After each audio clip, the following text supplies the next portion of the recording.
PSI constable ની એક સાહેબ Dhurandhar live batch Dhurandhar live batch. Yes, આની પહેલા સાહેબ એક બેચ મૂકી હતી, એના પછી નોટિફિકેશન આવ્યું, સ્ટુડન્ટ ની બહુ ડિમાન્ડ હતી કે સાહેબ હજુ એક લાઈવ બેચ કરવામાં આવે, તો બીજી લાઈવ બેચ બી મૂકી. હજુ સ્ટુડન્ટ ની સાહેબ ડિમાન્ડ છે કે ના હજુ એકાદી લાઈવ બેચ કરો, ઈ તો થોડુંક વયું ગયું હોય તો હજુ મૂકો ને, હજી ફોર્મ ભરાય છે તો અમારે હજુ શરૂઆત કરવી છે. તો એક સાહેબ સરસ મજાની લાઈવ બેચ છે. ઓકે, નામ સાહેબ હટકે છે, ધુરંધર.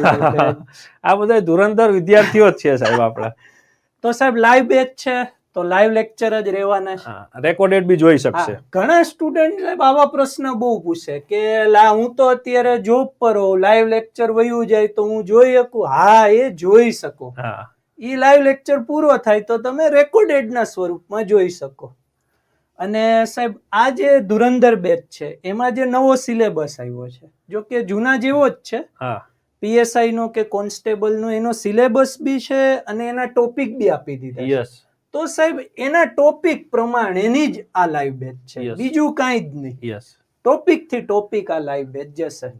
અને લેક્ચર ની પીડીએફ જે પીડીએફ ખબર નહીં સ્ટુડન્ટ ને શું વાલું છે ને સાહેબ પીડીએફ. આપણે સાહેબ આનો ઓપ્શન બી આપ્યો.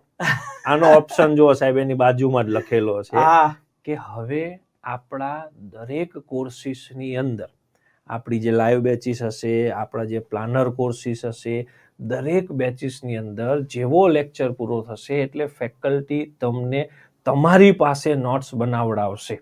આ ખૂબ અગત્યની વસ્તુ હતી, આપણે આઈડેન્ટિફાઈ કરી. કારણ કે ઘણા સ્ટુડન્ટ છે એ જાતે લેક્ચરમાંથી નોટ્સ બનાવતા, પણ કેવું થાય કે લેક્ચર ચાલુ હોય ત્યારે વચ્ચે પોઝ કરે, પછી લખે, વળી પાછો લેક્ચર રિઝ્યુમ કરે, વળી સાહેબ કંઈક ભણાવે, વળી એને કંઈક ગમતું લાગે એટલે વળી પોઝ કરે, વળી લખે. એટલે એની લિંક તૂટતી હતી કે ભાઈ અડધેથી એમ થાય કે વળી પોઝ કરવાનું, વળી લખવાનું, વળી પોઝ કરવાનું, વળી લખવાનું. આ પ્રોબ્લેમ અમે આઈડેન્ટિફાઈ કર્યો. સ્ટુડન્ટે અમને કીધું કે સાહેબ નોટ્સનું કંઈક આયોજન થાય એવું કરો.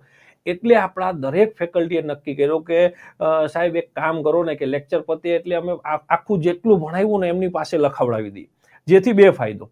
પહેલું, લેક્ચરની વચ્ચે વચ્ચે ક્યાંય લિંક નહીં તૂટે, અને બીજું કે એક વાર લખી લેશે તો એને 2-3 વાર વાંચ્યા જેટલું યાદ રહી જશે. એટલે આખું કામ જે લેક્ચરમાં થયું હોય એ તરત લખી નાખે એટલે બધી વસ્તુ મેમોરાઇઝ થઈ જાય, મગજમાં ગોઠવાઈ જાય. અને ત્રીજો ફાયદો, એ જ નોટ્સ જ્યારે પરીક્ષા પહેલા રિવાઇઝ કરે એટલે બધું તાજું થઈ જાય. બરાબર ને? 100% સાહેબ, ઈ બહુ કામનું છે કે આગલા દિવસે રિવિઝન થઈ જવું છે જેથી કોન્ફિડન્સ આવે. આ વસ્તુ સહેલી નથી હો. આ નોટ્સ લખાવવા માટે મેં અકરમ સાહેબને જોયા છે કે હવે એમને નોટ્સ બનાવવી પડશે ને પહેલા, કે તમારી પાસે કેવી રીતના લખાવડાવવું, કેવી રીતના લખશે તો વ્યવસ્થિત લાગશે, કેવી રીતના ચાર્ટ બનાવડાવો. તો હવે એમને પાછું પહેલેથી કામ કરવું પડશે. પીપીટી તો એમના પાસે ઓલરેડી હોય છે, પણ હવે પાછું નોટ્સ એ પોતે જાતે બનાવે છે અને જાતે બનાવેલી નોટ્સ લેક્ચરમાં લઈને જાય છે અને પછી સ્ટુડન્ટ પાસે લખાવે છે. એટલે ટફ કામ છે, પણ ફેકલ્ટીએ કહ્યું બહુ ગમ્યું. હા, 100%. અને સાહેબ આખું ભણાવી દીધું હોય ને તમે નોટ્સ લખાવો ને તો એના મગજમાં બી બેસી જાય. તો આ સિવાય કરંટ અફેરના સેશન છે સાહેબ, ટેસ્ટ જે આપણી હોય છે, વીકલી, મંથલી અને લેક્ચર ટેસ્ટ. અને સાહેબ આ એક સરસ છે, પીએસઆઈ કોન્સ્ટેબલ બંનેની તૈયારી એક સાથે, કે જે કોન્સ્ટેબલની તૈયારી કરે છે એના માટે સાયન્સ હોય, સાયન્સ ટેક હોય, પીએસઆઈ માટે તો એ બધા જ સબ્જેક્ટ એની અંદર આવરી લીધા. ખાલી સાહેબ સાયન્સ ટેક ઇકોનોમિક્સ ઉમેરી દો એટલે થઈ જાય પીએસઆઈ. Yes, exactly. ઓકે, ચલો સાહેબ. તો હવે આની ટીમ જોઈ લઈએ સાહેબ, કોણ કોણ ભણાવવાનું છે. સાહેબ નામ જ બેચનું નામ છે ધુરંધર. યસ.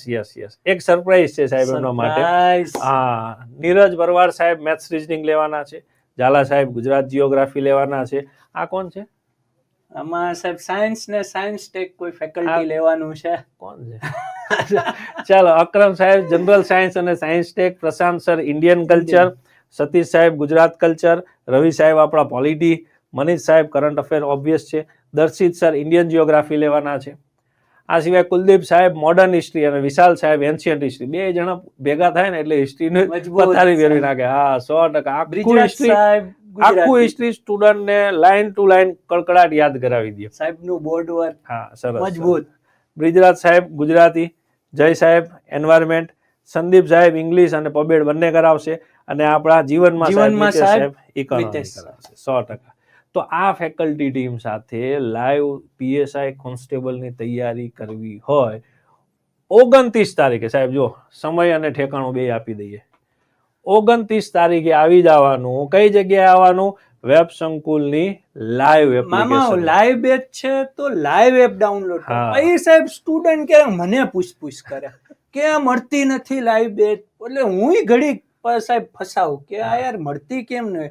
પછી ઓલી વેબ સંકુલ એપ રેકોર્ડેડ થઈ રહી હોય બરાબર, પછી એને કહો લાઈવ કરજો મામા ડાઉનલોડ વેબ સંકુલ લાઈવ એપ.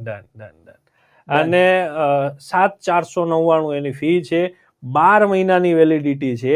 આ વિધાઉટ મટીરિયલ છે. વિથ મટીરિયલ જોતું હોય ને સાહેબ તો એ આપણે એનો આયોજન કરેલું છે. વિથ મટીરિયલની એની ફીસ છે 11,499 અને 12 મહિનાનું એનું વેલિડિટી છે. સમય સાહેબ સવારે 9:30 થી 12:30 રનિંગ કરીને આવીને તરત ગોઠવાઈ જવાનું. સરસ ટાઈમિંગ મોબાઈલની સામે 100%. હવે જેને બી આ લાઈવ બેચમાં જોડાવવું હોય નીચેના નંબરો તમારી માટે છે. ઓકે ડન છે. ઓકે ચલો આ તો થઈ ગઈ લાઈવ બેચની વાત. સાહેબ બંને આવી જશે ને? હા બંને પીએસઆઈ ને કોન્સ્ટેબલ આવી જશે. 29 તારીખ થી ચાલુ થાય છે આ લાઈવ બેચ. 100%. ચાલો ડન. ચાલો